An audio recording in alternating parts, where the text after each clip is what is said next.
खुद की करेंसी लाने की सोच रही है।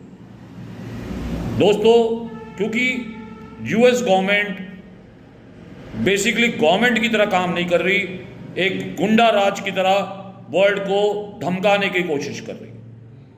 अब वर्ल्ड कंट्रीज इस सुपर पावर के आगे झुक रही है, बट ब्रिक नेशन अपना ही नई दुनिया खोज रहा है जिसमें डॉलर की डिपेंडेंसी को कम किया जाए, और जिस दिन डॉलर की डिपेंडेंसी कम हो गई, अमेरिका अपने आप ही रास्ते में से हट जाएगा।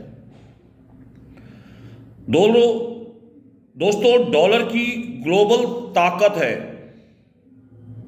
वर्ल्ड करेंसी है डॉलर। दुनिया में मैक्सिमम जो इंटरनेशनल ट्रेड होता है वो यूएस डॉलर में ही होता है।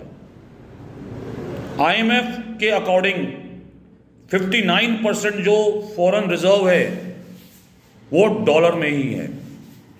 80% ग्लोबल ट्रेड जो हो रहा है वो डॉलर में सेटल्ड होता है। इसका मतलब यूएस बिना कुछ किए दुनिया पर फाइनेंशियल कंट्रोल रखता है। जब चाहे किसी पे सैंक्शन लगा देता है, जब चाहे किसी पे टैरिफ लगा देता है, जब चाहे किसी पे ट्रांजैक्शन रोकता है, जब चाहे किसी पे जंग करने की कोशिश करता है, और एक कंट्री ना होके एक गुंडा कंट्री बनती जा रही है जिसमें ट्रंप अपने आप को सुपर पावर समझता है। दोस्तों, अब ब्रिक्स नेशन ने फैसला कर लिया है कि वो एक ऑल्टरनेटिव सेटलमेंट के बारे में सोच रहे हैं जिसमें ऑयल, एनर्जी, डिफेंस, आईटी जैसे बड़े बड़े ट्रेड डील्स को यूएस डॉलर की बजाय लोकल करेंसी में किए जाएंगे।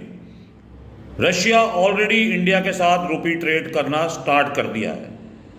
चाइना युआन को ग्लोबल करेंसी बनाना चाहता है क्योंकि चाइना की अपनी खुद की इंटरेस्ट है, तो वो युआन जो उनकी खुद की करेंसी है उसको ग्लोबल करेंसी बनाना चाहता है। चाइना भी ब्रिक्स नेशन का पार्ट है। भारत चाहता है कि इंडिया एक ग्लोबल करेंसी बने। इंडिया रुपीस को सेटलमेंट करेंसी बनाना चाहता है, मतलब ऐसा अलायंस बने जिसमें डॉलर की मोनोपोली जो है उसको चैलेंज कर दिया जाए। ऐसी करेंसी बने जो डॉलर की मोनोपोली को कम करे या आप कहें खत्म कर दे।